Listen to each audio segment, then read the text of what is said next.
مولانا محمود مدنی کا تعلق دہلی کے قدیم سیاسی و مذہبی گھرانے سے ہے۔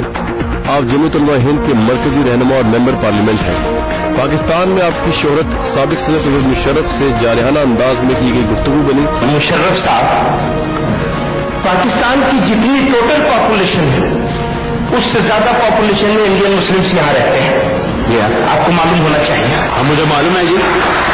ایک بات، جب آپ کو یہ معلوم ہے تو انڈین مسلمس اپنی پرابلمس کو سولو کرنے کی اور سولو کروانے کی طاقت رکھتا ہے۔ آپ کی نصیحت کی ضرورت نہیں۔ ایک تیسری اور آخری بات آپ سے کہنا چاہتا ہوں، آپ نے اتنے سال پاکستان پر راج کیا ہے اور آپ یہ مان رہے ہیں کہ ہاں دونوں طرف سے ہو رہا ہے، دونوں طرف سے ہو رہا ہوں پر ایک طرف سے تو ہو رہا ہے، یہ تو پکا ہو گیا کیس مان لینے سے۔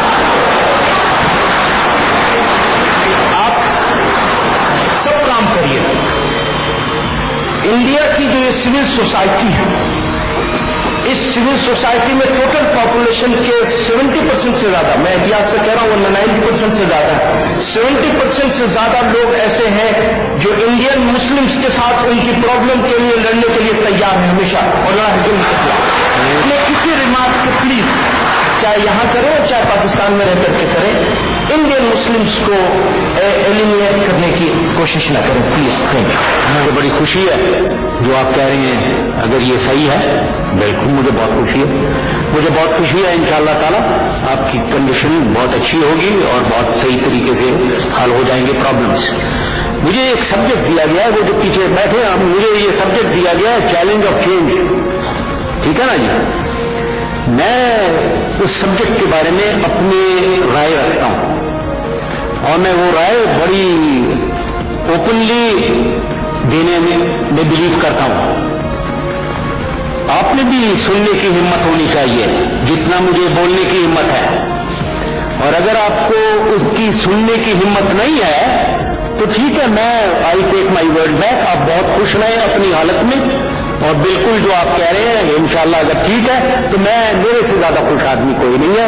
انشاءاللہ تعالی بڑی اچھا ہو جائے گا، ہندوستان پاکستان کا ماحول بہت اچھا چلے گا آگے، چلو ایسے ہی چلتے رہتے ہیں۔ Thank you very much. کچھ روز پہلے نیو دہلی میں ان کی سرکاری رہائش گاہ پر کیا گیا یہ انٹرویو اس لحاظ سے بہت اہم ہے کہ پاکستان ہندوستان کے مسلمانوں اور دونوں ممالک کے درمیان تعلقات کے حوالے سے انہوں نے کھری کھری گفتگو کی۔ مولانا بہت وارم ویلکم اس پروگرام میں۔ آپ کے دادا مولانا حسین احمد مدنی بہت بڑے اسکالر تھے، پارٹیشن میں ان کی جو خط و خطابت ہوئی علامہ اقبال کے ساتھ وہ بڑی مشہور رہی۔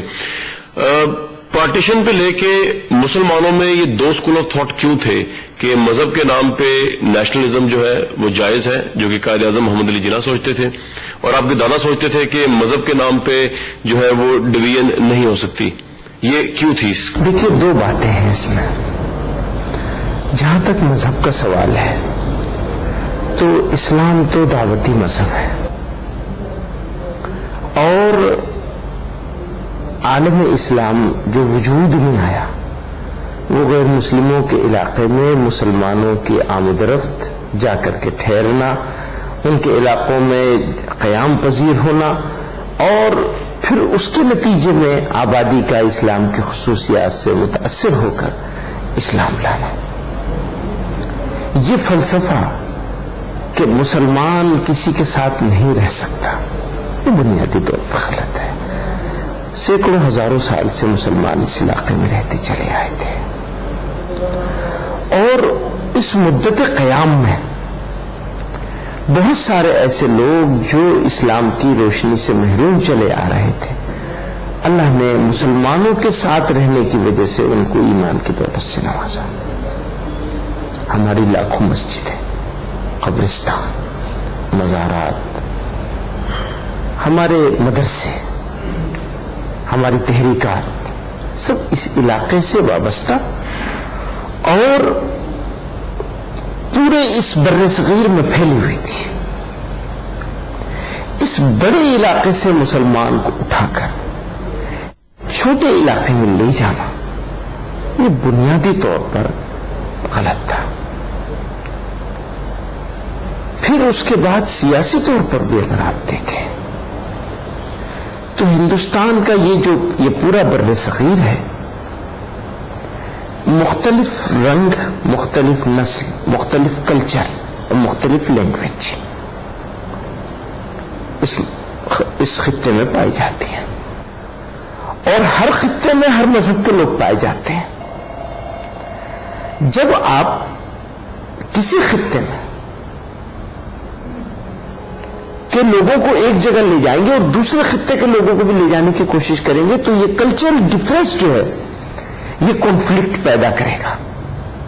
تیلگو میں بولنے والا مسلمان جو کھٹا کھاتا ہے اور تیلگو ہی بولتا اردو کا ایک لفظ نہیں سمجھ سکتا آج بھی اردو ہندی کا، اس کو اگر آپ لے جا کر کراچی لاہور میں بسائیں گے اردو بولنے والے مسلمانوں کے بیچ میں بالکل الگ موسم میں لے جا کے، وہاں کا موسم بھی الگ ہے،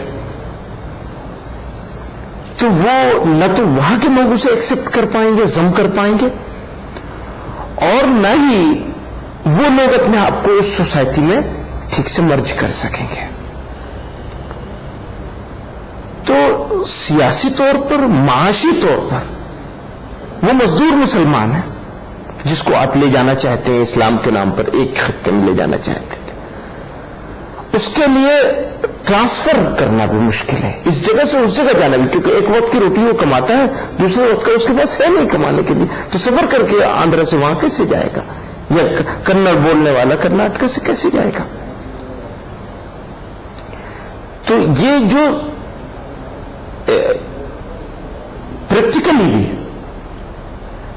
یہ پاسبل نہیں تھا کہ پوری پاپولیشن کو مذہب کے نام پر ٹرانسفر کیا جا سکے،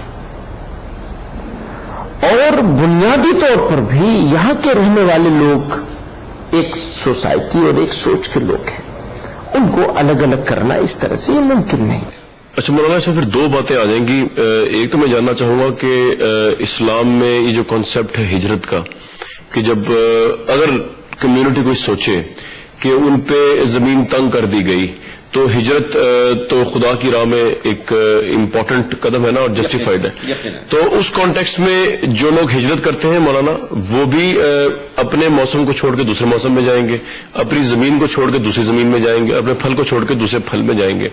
تو اگر اس وقت کے مسلمان، لیٹ سپوز، صرف ایک ہائپوتھیٹیکل کوشچن ہے کہ یہ سوچتے یا سوچ رہے تھے کہ ان پر زمین تنگ کر، خواہ وہ کانگریس منسٹریز کا ریفرنس ہو، خواہ وہ کوئی اور چیز ہو، تو ہجرت کرنا جو ہے وہ تو اسلام کے عین مطابق ہے نا؟ دیکھیے، دو باتیں ہیں اس میں۔ ہجرت کرنا کس وقت، کیا سچویشن ہے؟ اپنی مرضی سے بھی لوگ ہجرت کر سکتے ہیں۔ جن لوگوں نے یہ ایکشن لیا، میں ان لوگوں کے ایکشن کو شرعی طور پر کٹگرے میں نہیں کھڑا کرنا چاہتا۔ ایک بہت بنیادی بات ہے جو عام طور پر جس کا تاثر لوگوں کے بیچ میں جاتا ہے کہ ہم لوگ پاکستان کے مخالف ہیں،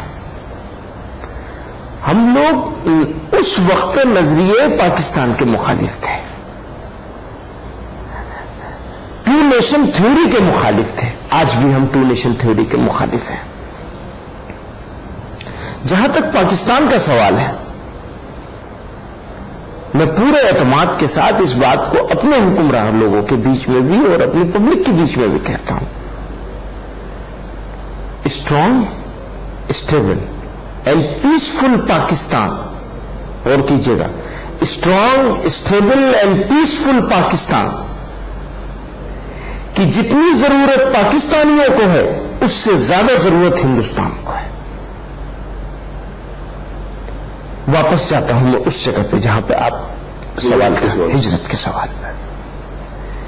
ہجرت جو لوگ، میں اپنی مرضی سے ہجرت کرنا چاہتا ہوں اپنا پیسہ کمانے کے لیے، اپنے حالات کو اچھا کرنے کے لیے، لیکن لازم ہو جائے ہجرت، پاکستان ہندوستان کے اس وقت کے حالات بالکل اس کے لیے نہیں تھے کہ ہجرت لازمی ہو، اور آج بھی نہیں ہے ایسے حالات۔ میں پورے اعتماد کے ساتھ کہتا ہوں، ہندوستانی مسلمانوں کے لیے ہندوستان سے زیادہ خوبصورت، عمدہ اور محفوظ جگہ دنیا میں دوسری کوئی نہیں ہو سکتی جو ہندوستان ہے۔ اس سے اچھی جگہ کوئی نہیں ہو سکتی ہندوستانیوں کے لیے۔